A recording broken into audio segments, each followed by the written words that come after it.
Okay, I'd like all of you to stand up and take out your phones. Now, put your phone in your front pocket. If you don't have a smartphone, see if you can borrow your neighbor's when they're done. Make sure that none of your phone is sticking out the top of your pocket, and make sure that it couldn't easily slip and fall out if you were walking. If you can honestly put your phone in your front pocket, sit down. If you're like me and your pockets are way too small to fit your phone, or if you just don't have front pockets, stay standing. All right, let's take a look around. Notice anything? I'll take a wild guess and say that those of you who remain standing are probably wearing clothes designed for women. And when you think about it, your small pockets present several annoying issues on a day-to-day basis. All right, you can sit down. Now, why? Why are women's pockets so much smaller than men's? Clothing determines so much of how other people view us, so it only makes sense that discrimination presents itself in the fashion industry as it has in so many other aspects of human life. You'll notice that although these girls' pockets could go down farther, they just don't.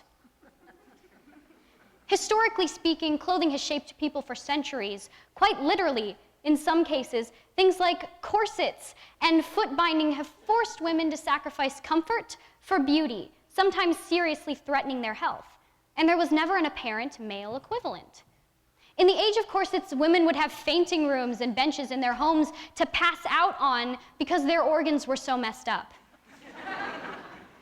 However, pockets were a staple for the women of this era. Beautifully decorated, gigantic sacks of fabric were tied under women's dresses. They would carry everything in there: a sewing kit, a book, lunch, and so much more. What happened to this pocketful utopia? The style of the dresses changed. Dresses began being modeled after Greek goddesses, and the figure of the popular European dress changed entirely, moving from dresses that accentuated an hourglass figure to dresses that were much more vertical and slimming. Pockets in women's fashion completely vanished. And they didn't reappear until World War I. On the home front, many women were taking men's jobs to help keep the country going, and this was work that simply couldn't be done in dresses and skirts, so women started wearing men's pants, and fashion changed forever. Many people argued against women being able to wear pants out in public.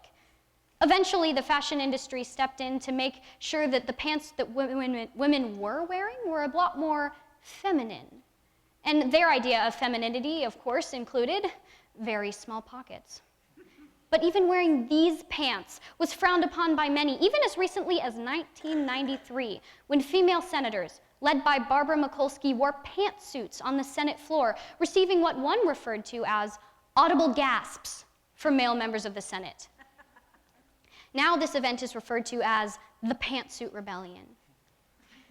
Pants and shorts are staples in my everyday outfits because they are functional, comfortable, and they make riding my bike a whole lot less awkward. The only problem is the lack of pockets. I think we can all agree that the purpose of clothing is to be functional, but small pockets are not functional.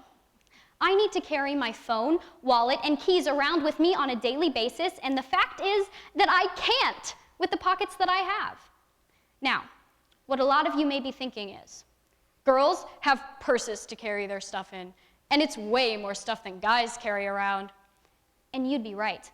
This is due to an interesting social phenomenon I refer to as the purse effect. I've even created a helpful visual. You see, when someone has a purse, they tend to add an excess amount of items they definitely do not need because, simply, they can fit in the purse.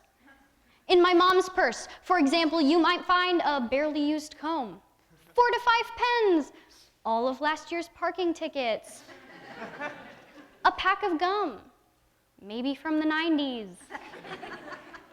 And the list goes on. With pockets, you have to clean them out each night, forcing you to get rid of the non-essentials. With a purse, cleaning it out is a whole afternoon. Pockets take the cake. And it's not like women aren't excited about pockets. We are. Have you ever discovered that a dress has pockets? That's the best feeling in the world. Now, I am aware I look like I'm 10. But I'm actually a teenager, and I've spoken to several of my female peers and friends who agree that having bigger pockets would eliminate their need for a purse entirely. I also talked to my little sister, Zan. I asked her if she would like to have big pockets. She said no. She said that when you put stuff in your pockets, it is very visible to other people, creating something she referred to as bulk. Okay, here's the deal. She's right. Having big pockets on the kinds of shorts and pants that Zan wears would look a little off, considering that she wears, exclusively, little girls' stretchy pants. But with things like jeans, khakis, sweatpants, and pantsuits, having big pockets would help to resolve this issue. Life is not a yoga class, which is something my little sister has yet to understand. And women's pockets don't have to be just for decoration. Speaking of things just for decoration, let's all take a moment to reflect on fake pockets.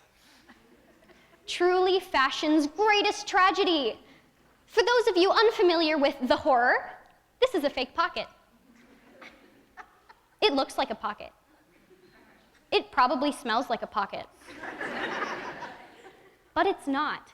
It is sewn shut. Why would a clothing manufacturer go to the trouble of adding extra material and stitches to pants just to make it look like there's a pocket? To me, that is absolutely ridiculous. Even a very small amount of pocket is better than a straight-up lie. On the internet, you can find tutorials of how to turn your fake pocket into a real one. These shouldn't need to exist. Do men have to deal with fake pockets? No. How much does a pocket cost to make? Certainly not as much as a purse. Just make the pockets real. Now, believe it or not, there are some pants out there with decent-sized pockets for women. So girls, the next time you go to the store, instead of breaking the bank on a purse, look around. Find the pockets. Use them. And if there aren't any women's pants with decent-sized pockets in that store, take your business elsewhere. Write a letter to the management. If need be, buy some little boys' jeans. But don't settle for pockets that can't keep up with you. So if you were left standing at the beginning of my speech, take a second to think about your fashion choices. Could you dress as well as you do now with pants that have decent-sized pockets? I think so. We are women that matter. So we deserve pockets that matter. Thank you.